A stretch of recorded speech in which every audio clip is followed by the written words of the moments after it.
Chennai Silks. வாரத்தின் கடைசி நாளில் தங்கம் விலை உயர்ந்திருக்கிறதா? இது மேலும் உயர வாய்ப்பிருப்பதாக நிபுணர்கள் சொல்கின்றனர். இப்போது தங்கம் வெள்ளியை வாங்கலாமா? தங்க சந்தையே தலைகீழாக மாறிக்கொண்டிருக்கிறது.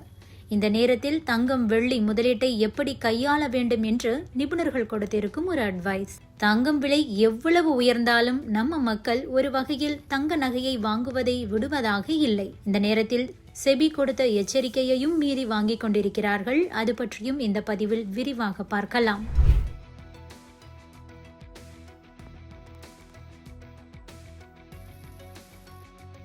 சென்னையில் பிப்ரவரி 7ஆம் தேதியான இன்று தங்கம் விலை சவரனுக்கு 1360 ரூபாய் உயர்ந்து ஒரு சவரன் 1,15,360 ரூபாய்க்கும், கிராமுக்கு 170 ரூபாய் உயர்ந்து ஒரு கிராம் 14,420 ரூபாய்க்கும் விற்பனையாகிறது. அதேபோல வெள்ளியின் விலை கிராமுக்கு 5 ரூபாய் உயர்ந்து ஒரு கிராம் 285 ரூபாய்க்கும், ஒரு கிலோ வெள்ளி 2,85,000 ரூபாய்க்கும் விற்பனையாகிறது. இந்த நேரத்தில் தங்க நகை வணிகர் சங்க தலைவர் சாந்தகுமார் என்ன சொல்லியிருக்கிறார் என்றால், தங்கம் விலை மேலும் உயரக்கூடும், வெள்ளியின் விலை உயரும், எனவே வெள்ளியில் முதலீடு செய்ய முடிவு செய்தால் செய்யலாம் என கூறியிருக்கிறார். தங்கம் வெள்ளி ஆகிய இரண்டுமே அதிக ஏற்ற இறக்கத்தை காட்டும் நிலையில் முதலீட்டாளர்களும் சாமானிய மக்களும் இதை புரிந்து கொள்ள முடியாமல் குழம்பி இருக்கிறார்கள்.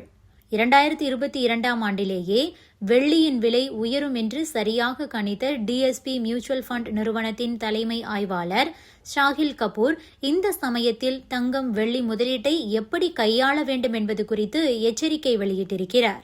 அவர் கொடுத்திருக்கக்கூடிய பேட்டியில் என்ன சொல்கிறார் என்றால், மிக எச்சரிக்கையாக தங்கம் மற்றும் வெள்ளி முதலீட்டை மேற்கொள்ள வேண்டும். ஏனெனில் தங்கம் மற்றும் வெள்ளியின் விலை பல்வேறு ஆபத்துக்களை கொண்டதாக இருக்கிறது. இந்த சமயத்தில் தங்கம் மற்றும் வெள்ளியில் புதியதாக முதலீடு செய்யாமல் காத்திருப்பதுதான் சிறந்தது. ஏற்கனவே செய்த முதலீடுகள் அப்படியே இருக்கட்டும், புதிதாக எந்த ஒரு முதலீட்டையும் எடுக்காதீர்கள் என கூறியிருக்கிறார். ஏனெனில் தங்க சந்தையே தலைகீழாக மாறி இருக்கிறது என சுட்டிக்காட்டுகிறார். இதற்கு முன்பு மத்திய வங்கிகள் மற்றும் நகை விற்பனையாளர்கள் தான் உலக சந்தையில் அதிகமாக தங்கத்தை வாங்குவார்கள்.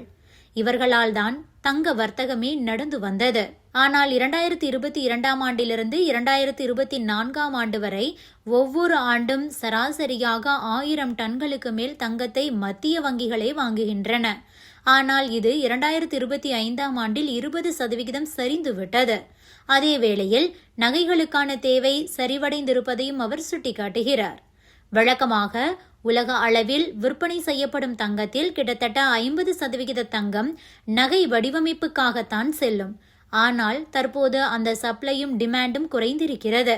2025ஆம் ஆண்டில் 2500 டன்கள் வரை நகை விற்பனையாளர்களால் தங்கம் வாங்கப்படும் என எதிர்பார்க்கப்பட்டது. ஆனால் 1500 டன்கள் மட்டுமே வாங்கப்பட்டிருக்கிறது என கூறுகிறார்.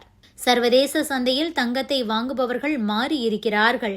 மக்கள் தங்கத்தை நகை, நாணயம் மற்றும் கட்டிகளாக வாங்குவதை விட ETF மாதிரியான வடிவங்களில்தான் அதிகமாக வாங்குகிறார்கள் என சுட்டிக்காட்டுகிறார். அதாவது தங்கத்தை வாங்குபவர்களும் தங்கத்தை வாங்கக்கூடிய வடிவம் மாறி இருக்கிறது. அதேபோல வெள்ளி அதிக ஏற்ற இறக்கம் காணும் நிலையில் இருக்கிறது. இந்த இரண்டு உலோகங்களும் தங்களின் உண்மையான மதிப்பை எட்டிவிட்டு சரிந்துள்ளன என்பதால் தயவு செய்து கொஞ்சம் காத்திருப்பது நல்லது என கூறுகிறார். ஏற்கனவே தங்கம் வெள்ளியில் முதலீடு செய்தவர்கள் மொத்தமாக அதிலிருந்து வெளியேற தேவையில்லை. அது அப்படியே இருக்கட்டும், புதிதாக எந்த முதலீடும் செய்யாதீர்கள் என கூறுகிறார். உங்களது போர்ட்போலியோவில் கணிசமான அளவு தங்கம் வெள்ளிக்கு என ஒதுக்கி வைத்துக் கொள்ளுங்கள் என சுட்டிக்காட்டுகிறார். தங்கம் வெள்ளி ஆகிய இரண்டையும் ஒப்பிடும்போது அதிகமாக தங்கத்தை வாங்குங்கள். நீண்ட கால அடிப்படையில் சீரான வளர்ச்சியை இது தரும். வெள்ளி குறுகிய கால ஏற்ற இறக்கத்துடன் காணப்படும். ஆனால் நீண்ட கால நோக்கத்தில் முதலீடு செய்யலாம். இருந்தாலும் வெள்ளியை விட தங்கத்தில் அதிக முதலீடு செய்வதே புத்திசாலித்தனம் என கூறுகிறார். அடுத்ததாக, தங்கம் விலை தாறுமாறாக உயர்ந்தாலும் இந்தியர்கள் தங்கம் வாங்குவதை நிறுத்துவது கிடையாது. வழக்கமான நகைகள், நாணயங்களுக்கு மாற்றாக டிஜிட்டல் தங்கத்தை தான் அதிகமாக வாங்கிக் கொண்டிருக்கிறார்கள். இந்தியாவில் டிஜிட்டல் தங்கம் வாங்குவதில் UPI முக்கிய பங்கு வகிக்கிறது. நாட்டில் 90% டிஜிட்டல் தங்கம் UPI செயலிகள் வாயிலாகவே வாங்கப்படுகிறது. பேடிஎம், போன்பே, அமேசான் பே, கூகுள் பே போன்ற கட்டண செயலிகள் மூலம்தான் அதிகமாக விற்பனை நடந்து வருகிறது. சந்தை கட்டுப்பாட்டாளரான செபி டிஜிட்டல் தங்கம் ஒழுங்குமுறைப்படுத்தப்படாது என்று முதலீட்டாளர்களுக்கு ஏற்கனவே எச்சரிக்கை விடுத்திருக்கிறது.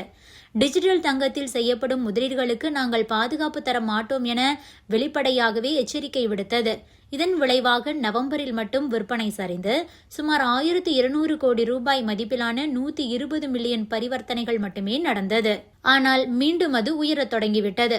உலகளாவிய நிச்சயமற்ற தன்மைகளும் சந்தையின் நிலையற்ற தன்மையும் டிசம்பரில் தங்கத்தின் தேவையை அதிகரித்துவிட்டது. இதனால் டிஜிட்டல் தங்க விற்பனை மீண்டும் ஏற்றம் கண்டு 2100 கோடி ரூபாய் மதிப்பிலான 180 மில்லியன் பரிவர்த்தனைகள் பதிவாகின. தங்கத்தின் விலை உயர்வு, பாதுகாப்பான முதலீட்டு கருவியாக அதன் பங்கு, எளிமையான அணுகுமுறை, குறைந்தபட்ச அளவு கூட வாங்கக்கூடிய அந்த வசதி ஆகியவைதான் டிஜிட்டல் தங்கத்தின் மீதான வாடிக்கையாளர்களின் ஆர்வத்தை அதிகரித்திருக்கிறது. ₹1 முதல் 2 லட்சம் ரூபாய் வரை கூட ஒரு நாளைக்கு நாம் வாங்க முடியும் என்பது முக்கியமான சிறப்பு. பெரும்பாலான ஃபின்டெக் தளங்கள் டிஜிட்டல் தங்கத்தை சேமிப்பு அல்லது முதலீட்டு வாய்ப்பாக வழங்குகின்றன. MMTC, PAMP அல்லது சேஃப் கோல்டு போன்ற நிறுவனங்களால் குறியீடாக்கப்பட்டு பாதுகாப்புடன் சேமிக்கப்படுகிறது. வாடிக்கையாளர்கள் தங்களது டிஜிட்டல் தங்கத்தை தேவைப்படும் போது எளிதாக விற்க முடியும். டிஜிட்டல் தங்கத்தில் முதலீடு செய்யும் போது சில கூடுதல் செலவுகளும் உள்ளன. இதில் சரக்கு மற்றும் சேவை வரி, GST, பாதுகாப்புக்கான சேமிப்பு கட்டணங்கள், தளத்திற்கான சேவை கட்டணங்கள் ஆகியவையும் அடங்கும். முதலீடு செய்யும் முன் இந்த கட்டணங்களை அறிந்திருப்பதும் அவசியம். Subscribe to One India and never miss an update.